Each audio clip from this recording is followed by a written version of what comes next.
Hello and welcome to the TT Daily Roundup, day number 3, and we thought we'd start up here in the Watchtower. This is where the magic happens. This is the Clerk of the course, Gary Thompson. We all know him, we all hear him over the tannoy. Let's talk about last night, because last night was quite a strange one.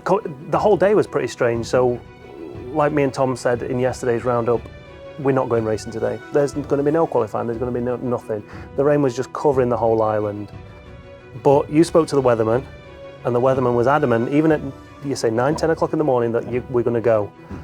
And it almost looked like we were going to go. Yeah. But then, yeah, it must be a thankless task, and it must be something that's really difficult to ever get right. Yeah, I was disappointed and frustrated last night because, as you say, I spoke to the weatherman all through yesterday, particularly yesterday morning.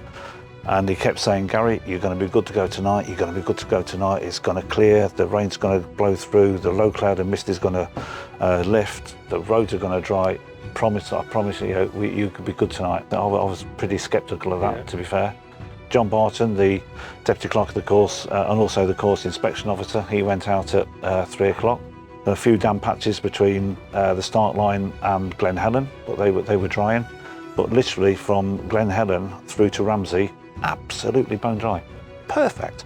Coming across the mountain, some damp patches, but again, they were drying quickly. During the TT, obviously, we've got the one-way system in on the mountain section of the course. At 4:30, we start to lift the DOI start the process of deconing the one-way system, basically.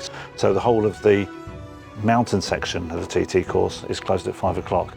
Then 45 minutes later, 5:45, we then start the process of closing the TT course, with the full TT course being closed by 6, obviously with a view to setting the bikes off at 6:30.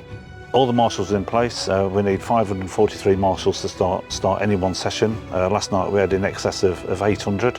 A couple of little movements of marshals to do, but we had everybody in place by 20 past 6, so 10 minutes before we set off the first bike, or due to set off the first bike. So that was all going on. And then we had the reports of these 2 abandoned vehicles, so obviously we had to sort that out with recovery. So once all that was done, travelling marshals reported in, said, right, we're good to go. We had we gave the announcement, called them to the line, and literally within a minute of the first guy getting the tap on the shoulder, we had a report that shower had come in on the west side, Gorsley, Ballick Bridge, Cronky all down there. So you've got to balance, okay, it might dry up, or shall we send everybody home so they can chill out, have a good night's sleep, start again? Because if you don't want to be sending lads off down here, do you? No. We're a bit wound up and have been there too long. Absolutely, yeah. So you've got to find that balance with them. Yeah. Well, that begs the question, doesn't it, Gary? Are we going racing tonight? Well, yeah, I mean, again, the indications are that everything's good for tonight. Little bit breezy at the moment, but I've checked the webcams and everything. I'm ringing the weather station at 2 o'clock, but the indications are that everything is good to go tonight, and then the forecast for the next few days is pretty good. Perfect. You know what it's time for? A slow-mo montage.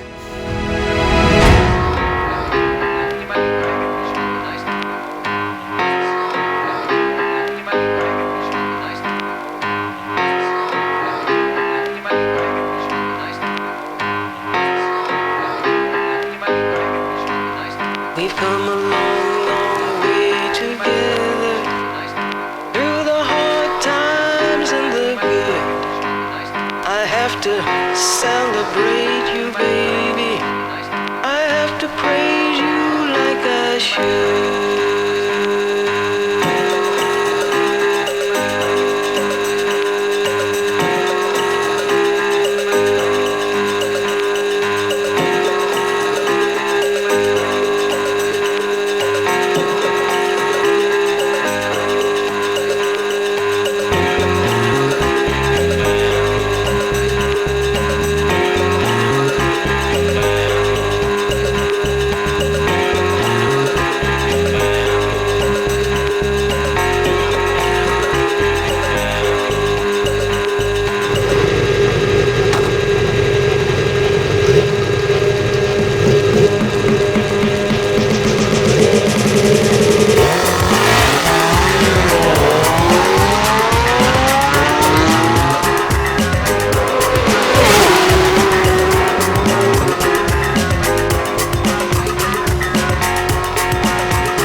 So the boys have given me a night off. Lee is in radio comms, Tom is in the studio, so I thought I'd take a fan's perspective in tonight. So I'm here at Hillberry, where I've heard it's pretty blooming fast.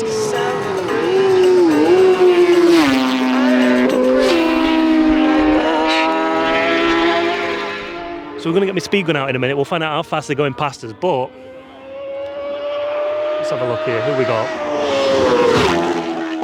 That's Josh. Mate, that is fast. That is... You can hear everyone shouted up here. That's nuts. That's crazy.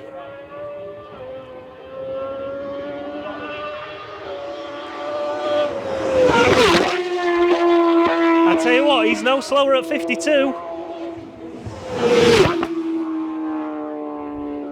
So we've got the speed gun out. We're going to check the speeds of these riders, but leave your comments down below and let us know where you think we should take the speed gun next.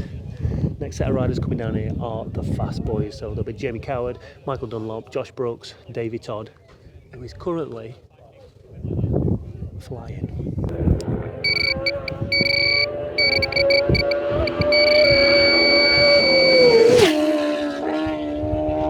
Not me! 185.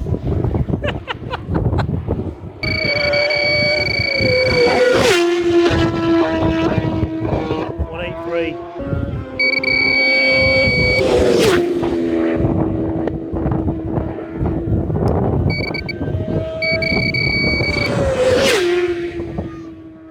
This man needs no introduction, but let's introduce him. Ryan Vickers. Ryan, you've literally just said you've just come out of surgery about 6 hours ago. Yeah, just went to Manchester yesterday and then had an operation on my collarbone about 6 hours ago. Got a plate in it, and then an hour after surgery, I was in the car getting to Manchester to fly back to the Isle of Man on an aeroplane. So yeah, we've pretty hectic.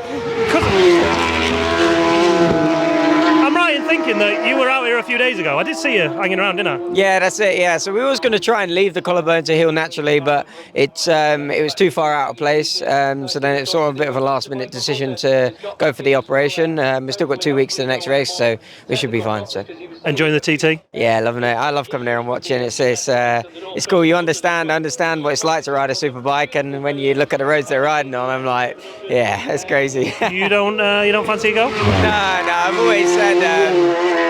I've always said I'd love to do a closed lap and actually know the track and have a cruise around at my own pace, but I'd never want to come here and race. I think I've got too much of a competitive side to me. I think I'd take it. A little too much, I think. But to do a closed lap around this track would be amazing. But I wouldn't want to race. Last question.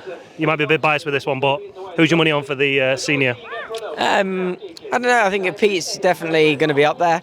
But I have a feeling Davey Todd, he's hungry, he's pushing, he just lost out at the Northwest to someone that's not here at the TT, to Glenn. So potentially I think he's feeling really confident against the riders that he's riding against here, and the bike's working well for him, he's riding well in the British Championship, and he's got the talent. So I think another year under his belt now, I think he could be pushing Pete along a little bit, and Dunlop's also going to be quick. So he's always quick. Right, I'm going to let you enjoy the rest of it, mate. Get well soon, and look forward to seeing you back on the British Superbike grid. Cheers, mate. Thank you. Thank you. Appreciate that. It's a cold, chilly night up on the grandstand. Lee Johnston, I've swapped you out. Obviously, Tom was here earlier. Is that an upgrade or a downgrade? It's an upgrade. It certainly was an upgrade. You've been in comms. I was over at Hillberry with the speed gun. Guess what the fastest speed I recorded on the way into Hillberry was? 165 mile an hour. 187. Insane. Davey Todd. So there's a few tickets issued then. 1 or 2, yeah. He's got a few points on his licence now and a disqualification. Insane, Absolutely crazy. But what was more insane? Those lap times. Yeah, big step tonight. Obviously, Davey was fastest. On what did he do? 31.8215 or something like that.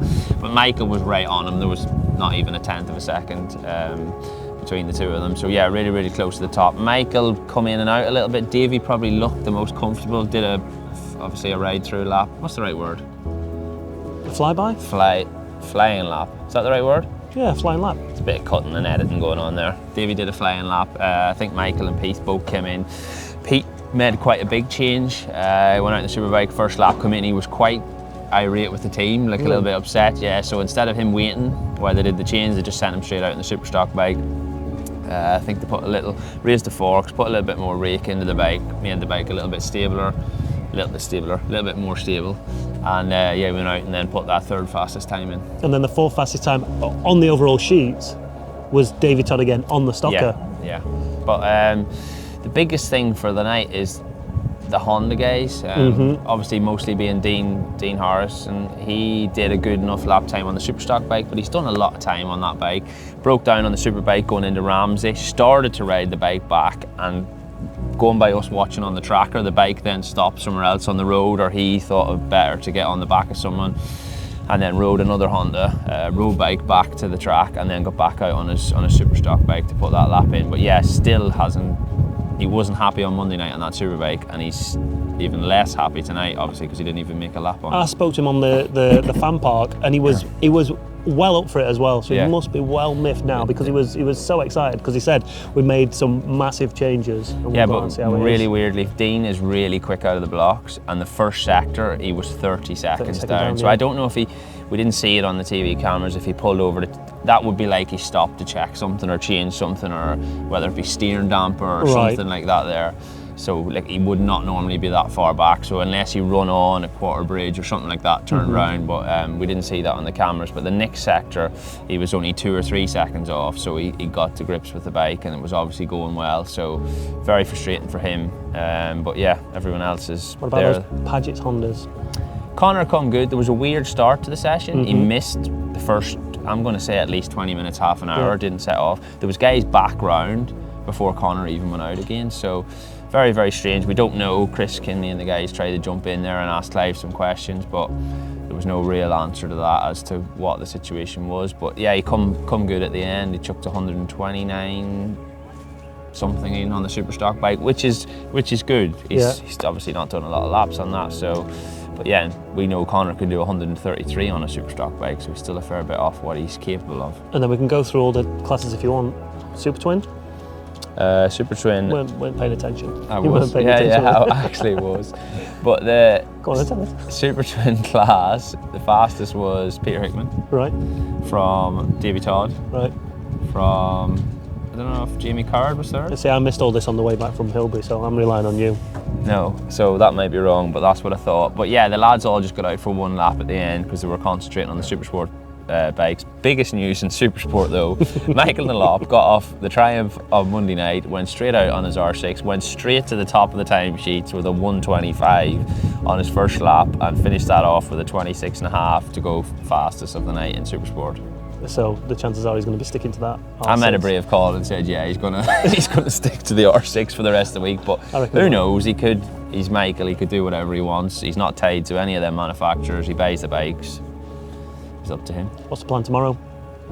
I think there's a few guys that are going to be pushing for more laps. The lap times are starting to be in the ballpark of where we would expect. Obviously not on this time last year. The guys were doing 133 mile-an-hour laps, Chris Boyd said. Absolutely insane. So yeah, the likes of Honda and Dean Harrison have big jumps to make. Will we see, in terms of like track condition or course condition, as long as it stays dry tonight, will there be a bit more grip on the surface tomorrow? Yeah, so there'll be rubber down. Last night it rained again, so tonight's session was pretty much identical to Monday night's session. Maybe a little bit less damp patches. I haven't spoke to any of the guys from coming back in yet. Yeah, there was probably less damp patches, but it was maybe a little bit more windy, so like for like. But yeah, if we get no rain tonight, that's going to be the first time they've got out consecutive days with rubber down, and it's going to get better. And I think the weather is due to stay good for the rest of the week. Fingers crossed, hopefully it is. But right now, at about, what time is it? 9:30? Yeah, it's cold. 10 to 10. It's freezing up on this grandstand, so make sure you hit that like button, hit that subscribe button, make sure you subscribe to Lee Johnson's channel. I don't know how many times we can get away with saying that, but we're going to keep saying it until everybody does. Until tomorrow, Lee. See you later, mate.